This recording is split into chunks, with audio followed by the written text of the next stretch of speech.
Good morning, Dan and Amy. So, over the weekend, Washington Post story, Jared Kushner, Trump's son-in-law and senior advisor on a range of issues, mostly in the foreign policy space. But the allegation from, of course, an anonymous source is that Kushner back-channeled to Russian Ambassador Kislyak to set up a communication channel. And what the purpose of the nature of that communication channel is not exactly known, although there are reports that it may have been to discuss Syria, and it was singular. Yeah, NBC, CNN said that. And Fox that now News reported as well. White House advisors are telling Jared Kushner to lay low.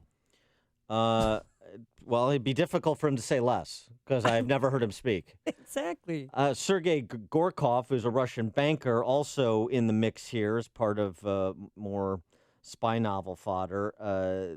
Supposedly some kind of communication between Gorkov, who is the head of a Kremlin-backed bank, an ally of Putin, and Kushner.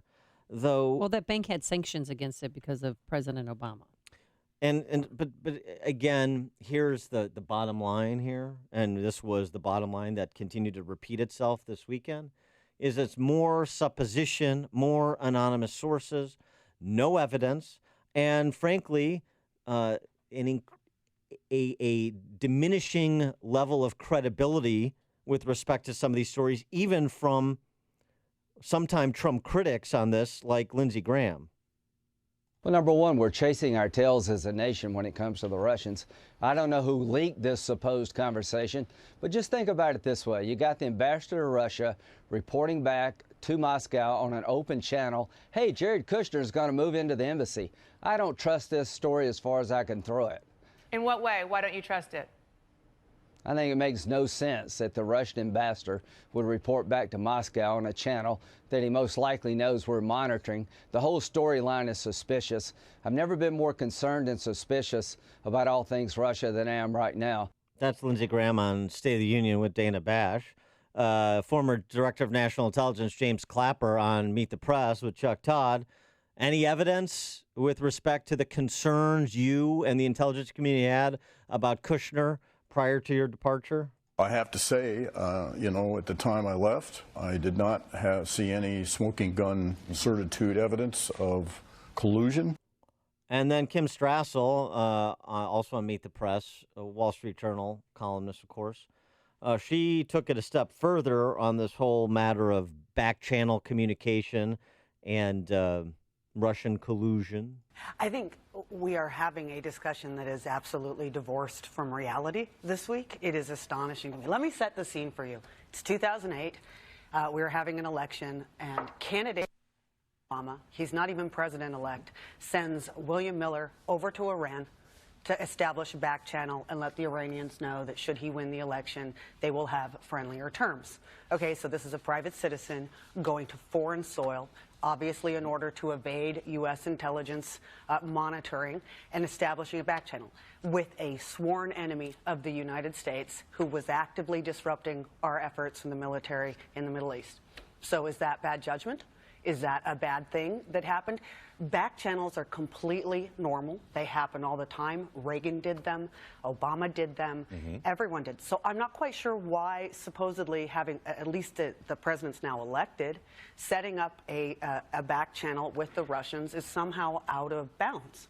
And now there's supposition that's worthy of consideration as well. It's just supposition at this point, but Holman Jenkins raises it in the Journal over the weekend. Maybe it turns out that these leakers are unwitting dupes for Russia spreading misinformation. That's that true. They're the ones that are actually extending the influence of Russia in American affairs, and perhaps in addition to behaving illegally, at least with respect to leaks that are of classified information. I mean, even had Homeland Security Director John Kelly saying back channels are smart. I mean, and also too, as reference to the leakers, we need to find out who these leakers are. Well, or the leaker. That could be part of what Bob Mueller, the special counsel, accomplishes. We'll see. For more on this topic, we're pleased to be joined by Michael Goodwin, New York Post columnist, Fox News contributor. his most recent piece about Trump's first foreign trip, that it was a huge success, something that Trump agrees with. well, yeah, Because but I heard him come out saying it was a huge success. yeah, but also something that Trump detractors like David Brooks agree with, that Fareed Zakaria agree with. Michael Goodwin, thanks for joining us. Appreciate it. My pleasure. Good morning, guys. Good morning. So, your take on the Kushner story over the weekend? Well, listening to you summarize all of the different points of view and everything, and the word that it's almost like it's highlighted, in the air is back channel. Yeah. It's sinister sounding. It's got a shadow over it. The back channel. It's not the front channel. Or the side panel? Yeah, I mean all of these words that supposedly mean something. And, in Washington, it's supposed to set your hair on fire, apparently, when someone says back channel. So I don't know what the ultimate outcome of this is, but I have to say it feels to me like just another front in the war against Trump, and that the war increasingly comes from within the government. These leakers, and there may be no more than 5 or 10 or 15 people, but that they are enormously magnified by the media that's out to destroy Trump. And even the media that doesn't know anything feels like it has to reprint some part of what the New York Times and the Washington Post and CBS News keep printing. And then you listen to someone like Lindsey Graham, and you say, what is this? Or Kim Strassel's point about Obama and Iran. I mean, you begin to say, what exactly is the fabric of this attack on Trump? You put a little water on it, a little sunshine on it, and it crumbles. So whether there's any there on anything, none of us can know. But you think of all the hullabaloo over Trump and Russia.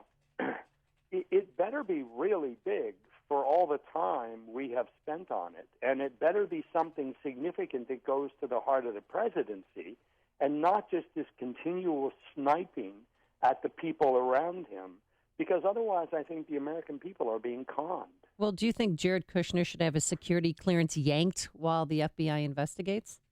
No, of course not. I mean, what did he do wrong? What did he do to warrant his security clearance being yanked?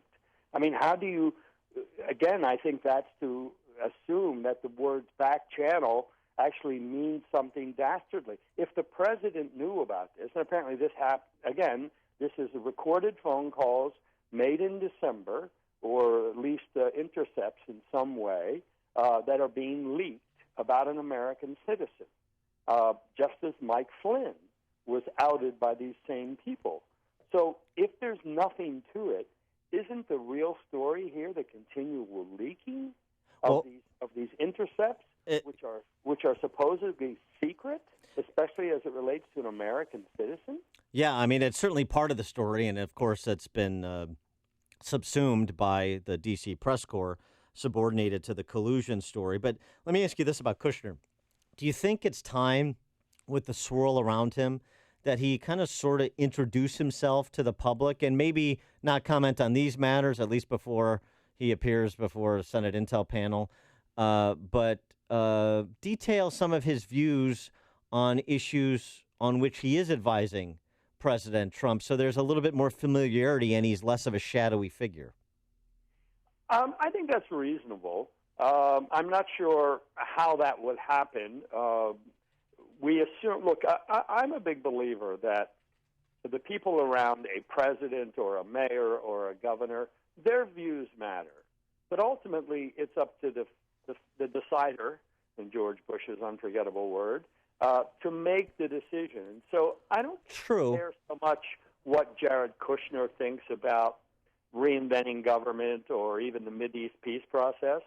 I really ultimately only care what Donald Trump thinks. Well, I understand, but I mean, for example, General Mattis sat down over the weekend to talk to Dickerson on Face the Nation about the new strategy as it pertains to ISIS. Now, he's an implementer. It's a little bit different, a cabinet secretary than an advisor like Kushner is, but it's still relevant because, as you kind of implied, personnel is policy. Yes, I mean, as I say, I think it's a reasonable thing to want to know what Jared Kushner thinks about the world that he is traveling in now. Yeah.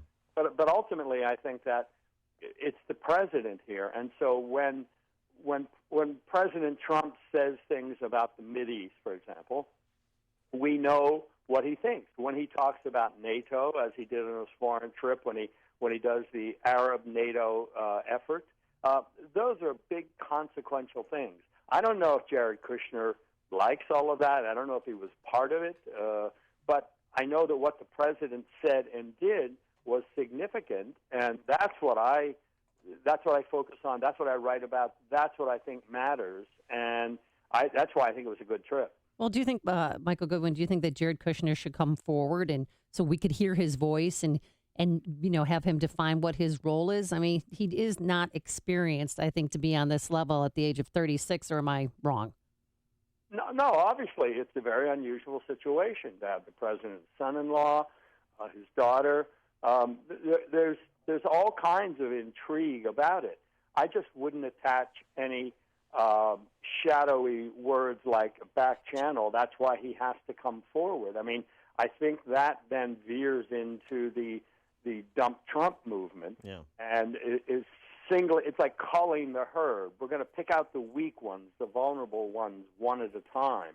And I look at all of this stuff as that's what's going on here. Not that he did something wrong, but that somebody else is trying to portray him as doing something wrong for their own ends. So I'm as much suspicious about the motives of those who are doing this leaking as I am about Jared Kushner. Oh, that's fair. Speaking of other White House personnel, Mike Dubke, who is a comm director, resigned today. Some scuttlebutt that he was forced out because he wanted Spicer replaced. But there was rumors going around for a while Trump was overseas that there was going to be a communication staff shakeup when he returned. Is this the first indication that that's going to happen? It sounds like it. Dubke was not well known. Excuse me. I think even within the Washington communication circles, I think he was a Reince Priebus hire, if I'm correct in that. So I never saw him as I couldn't pick him out of a lineup. So he sort of came and went quietly, as far as I'm concerned. I do agree that the communications has not been great. But I think the president has to share some of the responsibility for that, because I think his tweeting is often racing ahead, and people don't know what he's tweeting about. And when it's significant, I think it kind of robs the day, and it takes everybody off message. Again, the mainstream media wants to focus on the things that are most negative about Trump, and so I think the communications people have often been caught off guard, but even they've been caught off guard at times where they should not have been. For example, the firing of Comey, they had almost 24 hours before they really responded to the criticism. And it does seem as though the White House thought that the Democrats would like it because they don't like Comey either over the election. And therefore, when we fire him, it'll be fine with everybody. Well, that is simplistic and stupid, frankly. If you think the Democrats are going to give you an inch on any of this. So the fact that the White House was unprepared for the blowback, I don't know if that's Dubke or whoever that was, but that was a community-wide mistake, because the blowback was harsh, it was immediate, and the critics won the first news cycle, and that set this whole thing off in a bad footing. Yeah, that's a good example. Michael Goodwin, New York Post columnist, Fox News contributor. Michael, thanks as always for joining us. Appreciate it. Always a pleasure. Thank you, guys. And quickly, we'll take